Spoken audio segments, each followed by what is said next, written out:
Magandang araw at magandang buhay, lalo-lalo na sa ating mga minamahal na mga senior citizens na nagtatanong po sa update sa mga lugar kung saan may magaganap na payout sa kanilang pensyon.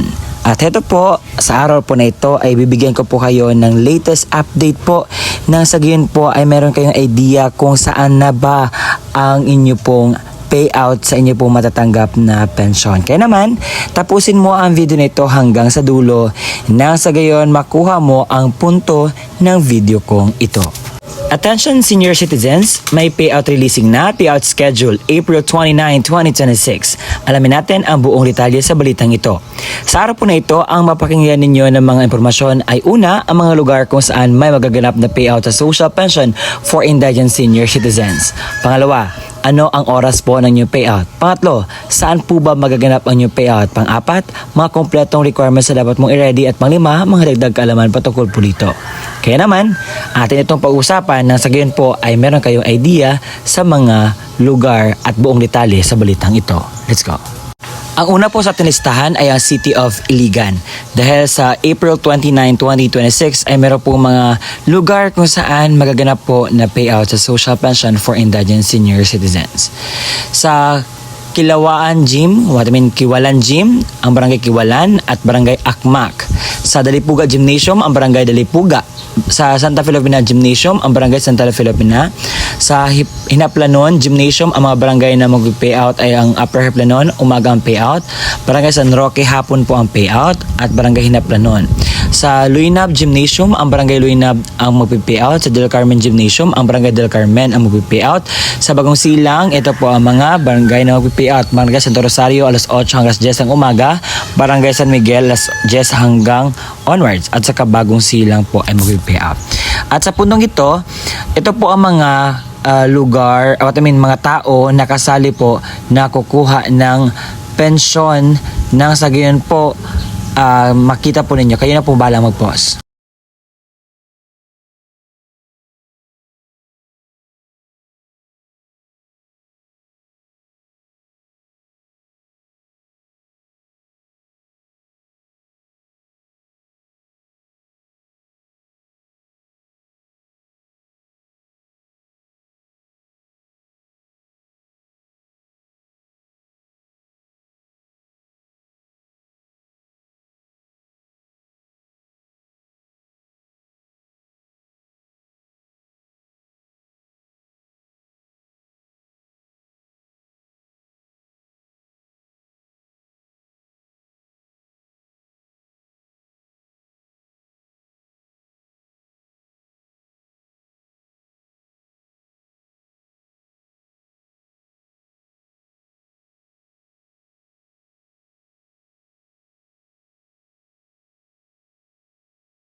Ang kasunod po sa ating listahan ay ang Pasig City dahil sa April 29, 2026 sa Stella Maris Covered Court, Barangay May Bunga. Ang mga barangay na ito ay may payout sa alas 9 hanggang alas 3 ng hapon.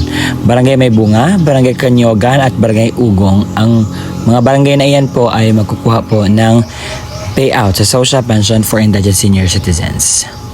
Sa April 29, sa Marawi Cluster at saka sa lahat po ng barangay ay meron po magaganap na payout sa inyo. Sa Consolacion Cebu ay meron po magaganap na payout sa April 29, 2026 sa Barangay Lamak sa alas 8:30 ng umaga, Barangay Tilhaong alas 8:30 ng umaga, Barangay Pitugo sa alauna ng hapon, sa Barangay Jugan alauna ng hapon. Sa Pitugo at Jugan, Pitugo Gymnasium po ang payout venue at sa Lamak at Tilhaong sa Lamak Gymnasium po magaganap po ang payout.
Sa Burol, Maine ay meron po magaganap na payout sa Social Pension for Indigent Senior Citizens sa April 29, 2026. Bear with me kasi marami po ito. Sa Fatima 1 na may 35 pensioners, alas 8 hanggang 9 ng umaga sa Office of Senior ang payout venue. Fatima 2 na may 39 pensioners, alas 9 hanggang 10 ng umaga sa Office of Senior ang payout venue. Sa Fatima 3 na may 38 pensioners, alas 10:15 ng umaga hanggang 11:15 ng umaga sa Office of the Seniors po ang payout. Sa Burol 1 na may 49 pensioners, alas 8 hanggang 9:30 ng umaga sa Office of the Senior po lahat ito magaganap. Sa Burol 2 na may 26 pensioners, alas 9:45 hanggang 10:45 ng umaga. Sa Barangay Santa Fe na may 45 pensioners, alas 11:12 ng tanghali. Sa Barangay Emmanuel II na may 25 pensioners, alas 8 hanggang 9 ng umaga. Barangay Emmanuel 1 na may 31 pensioners, alas 9:10 hanggang 10:10 ng umaga. Santa Cruz 2 na may 29 pensioners, alas 10:20 hanggang 11:20 ng umaga. Santa Cruz 1 na may 28 pensioners, alas 8 hanggang 9 ng umaga. Barangay San Lorenzo Ruiz 1 na may 31 pensioners, alas 9:10 hanggang 10:10 ng umaga. San Lorenzo Ruiz 2 na may 22 pensioners, alas 10:15 hanggang 11 ng umaga. San Luis First na may 20 pensioners, alas 8 hanggang 9 ng umaga. San Luis II na may 38 pensioners, alas 9:10 hanggang 10:10 ng umaga. Sa Barangay San Antonio de Padua 1 na may 38 pensioners, alas 10:20 hanggang 11:20 ng umaga. San Antonio de Padua 2 na may 28 pensioners, alas 8 hanggang 9 ng umaga. Sa Barangay Santa Maria na may 32 pensioners, na may 30 pensioners, alas 9:15 hanggang 10:15 ng umaga. Sa Barangay Burol, Maine na may 46 na pensioners, alas 10:30 alas 11:30 ng umaga. Sa Barangay San Mateo na may 54 pensioners, alas 8 alas 9:30 ng umaga. Barangay San Francisco 1, alas 9:45 hanggang alas 10:45 ng umaga. Barangay San Francisco 2 na may 36 pensioners, alas 11 alas 12 ng tanghali. Sa Barangay San Nicolas 1 na may 34 pensioners, alas 8 alas 9 ng umaga. San Los Biminda 1 na may 12 pensioners, alas 9:15 hanggang alas 10:15 ng umaga. Los Biminda 2 na may 31 pensioners, alas 10:30 hanggang alas 11:30 ng umaga. San Simon may 54 pensioners, alas 8 hanggang 9:30 ng umaga. Barangay San Andres 1 na may 33 pensioners, alas 9:45 hanggang 10:45 ng umaga. Alas San Andres 2 na may 27 pensioners, alas 11 12 ng tanghali. Santa Cristina 1 na may 36 pensioners, alas 8 alas 9 ng umaga. San Nicolas 2 na may 34 pensioners, alas 9:15 hanggang 10:15 ng umaga. Sa Santa Cristina 1 na may 36 pensioners, alas 8 alas 9 ng umaga. San Nicolas 2 na 34 pensioners, alas 9:15 alas 10:15 ng umaga. Sa Victoria Reyes 53 pensioners, alas 10:30 alas 12 ng tanghali. Sa Buro 3 52 pensioners, alas 8 alas 9:30 ng umaga. Santa Cristina 2 39 pensioners, alas 9:45 hanggang 10:45 ng umaga. San Roque na may 47 pensioners, alas 11 alas 12 ng tanghali. Barangay San Palok 4 na may 146 pensioners, alas 8 alas 12 ng tanghali. Sa Covered Court Zone 2. Sa Salawag na may 143 pensioners, alas 8 alas 12 ng tanghali. Sa Office of Senior Mabuhay 2000 Gate. Sa Cotabato City ay meron po magaganap na payout sa April 29, 2026. Sa umaga po, ito lahat magaganap. Sa Barangay Kibudtungan na may 243 pensioners sa Covered Court. Barangay Kilala na may 55 pensioners, Covered Court. Barangay Aroma na may 208 pensioners, Covered Court. Barangay Launon na may 85 pensioners, Covered Court. Barangay Takupan na may 144 pensioners, Covered Court. Barangay Ranzo na may 172 pensioners, Covered Court. Barangay Kibenes na may 158 pensioners, Covered Court. Barangay Katanayan na may 129 pensioners, Covered Court. Barangay General Luna na may 118 pensioners sa Barangay Hall, Barangay Senior Citizens Office. Barangay Ugalingan na may 201 pensioners, Covered Court. Barangay Poblasyon na may 684 pensioners sa Municipal Gymnasium po magaganap ang inyo pong payout. Sa Iligan City ay meron pong magaganap na payout sa April 29, 2026 alas 10 ang umaga sa Barangay Bagong Silang Gymnasium, at ito po ang 61 na mga pensyonado na kasali po na kukuha ng pensyon. Pakipost lamang po itong video na ito nang sa gayon po makita po ninyo mga pangalan.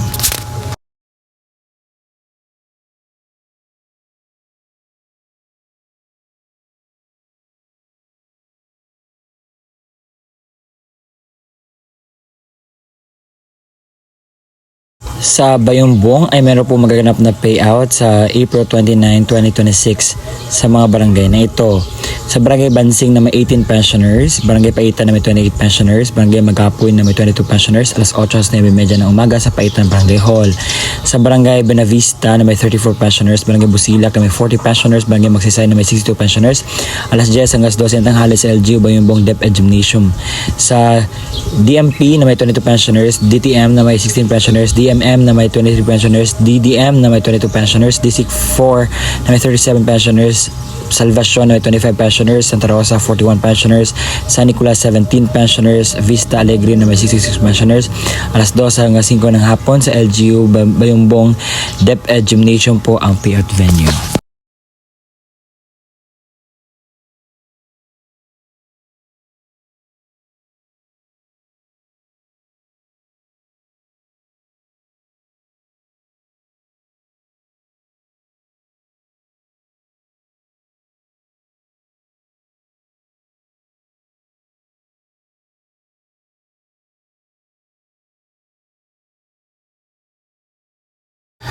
Sa Dankia Senior Citizens, meron po magaganap na payout sa April 29, 2026 at Tungaw Covered Court.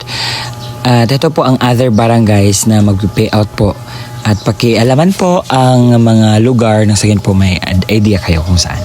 Sa Barangay Banza, Barangay Mahogany, Barangay Baan Riverside, Barangay Buhangin, Barangay Pangabugan, Barangay Maon, Barangay Agaw, Barangay Raha Suliman, Barangay Golden Ribbon, Barangay Dangkias, Barangay Tungaw, Barangay MJ Santos, San Mateo, Manila de Bugabos, Dulag, Amparo, Bitos, San Vicente. Sa Barandan na yun covered court ay meron po magaganap na payout sa April 29, 2026 alas 8 hanggang alas 3 po ng hapon. At ito po ang mga tao na kasali po sa kukuha ng pensyon.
Sa Barangay Inirangan Covered Court ay meron pong magaganap na payout sa April 29, 2026 sa 1:30 ng hapon at ito po ang mga tao na kasali.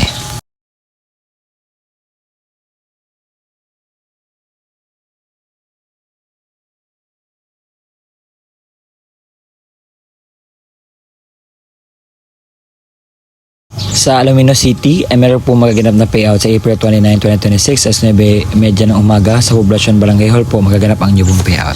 Sa Inab po ay meron po magaganap na payout sa April 29, 2026 sa Gymnasium alas 2 po ng hapon magsisimula. Sa City of Manila ay meron po magaganap na payout sa April 29, 2026 sa Barangay 854 to 869 sa alas 8 hanggang 10 ng umaga, sa Barangay 870 to 894 alas 10 hanggang 12 ng tanghali, sa Barangay 895 to 905 alauna alas 3 ng hapon sa sa covered court po magaganap ang new payout. At sa Lala Evacuation Center ng Lanipao, alas 8 hanggang alas 5 po ng hapon ang new payout at ito ay magaganap sa April 28 to 30 at May 1, 2026. Ito pa ay social pension payout. Sa Iriron at Concepcion, alas 8 hanggang 11 ng umaga ang Barangay Iriron Covered Court, alauna sa hapon naman ang Barangay Concepcion Covered Court mag-payout.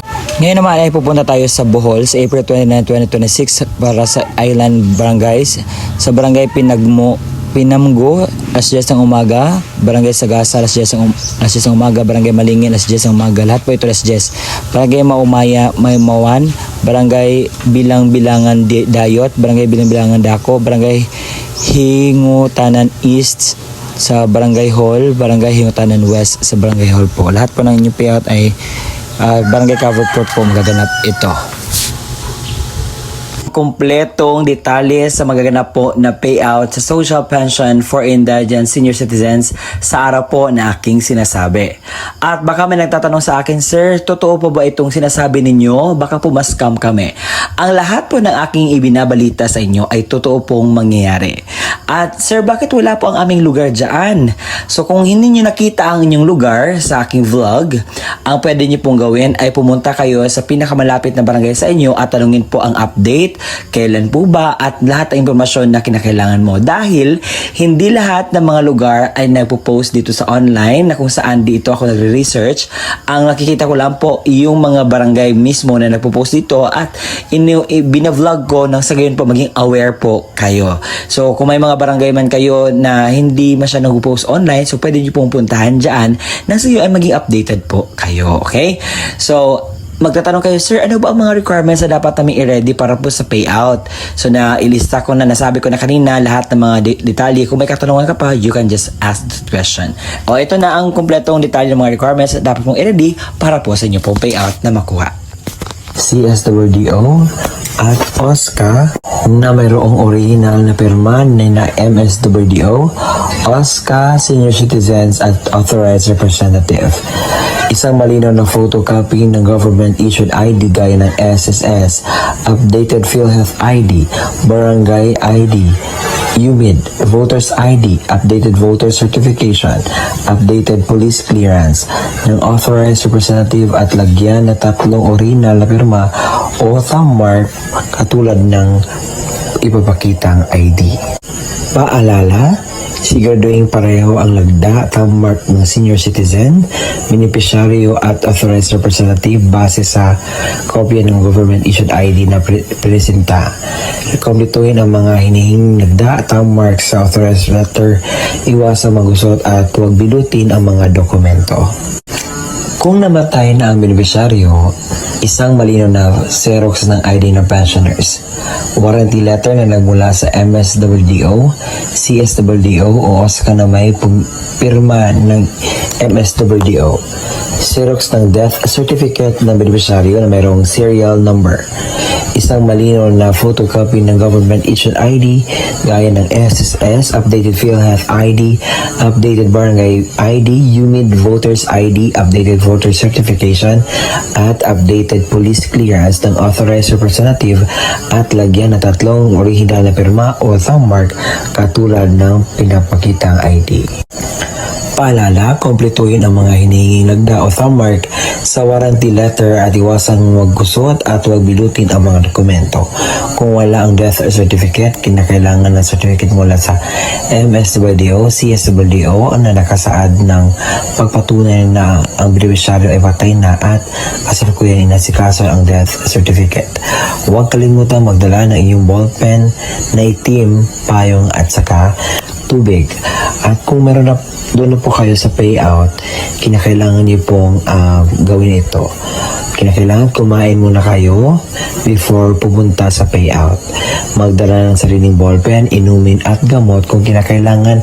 Baka pagdating po doon ay medyo mas ready tayo para maiwasan natin ang mga darating pang mga sakuna. At ang gagawin niyo po is magpila po, sumunod sa mga antundunin ng payout. Na sana'y nakuhanan niyo po ng aral, impormasyong tama ang vlog na ginawa ko ngayon. Ang purpose lamang po nito is to aware you about the happenings and the benefits na makukuha ninyo sa bigay po ng ating gobyerno. Kaya naman, kung nakita at napakinggan ninyo ang balitang ito na urgent po at kinakailangan yung puntahan, kinakailangan yung i-clear, kung ano man yung dapat yung i-ready, gawin nyo na po yan ngayon. No? Sa gayon po ay makuha nyo po ang inyo pong benepisyo na galing po sa ating gobyerno. And congratulations po sa lahat po ng mga makakatanggap ng pension at makukuha ng kanilang payout. At kung nagustuhan nyo ang aking vlog, paki-subscribe naman at paabutin natin ito ng 100,000. Konting-konting tiis na lang. Salamat po sa inyong tulong dahil makaabot na tayo ng 100,000. See you in my next vlog. Bye-bye!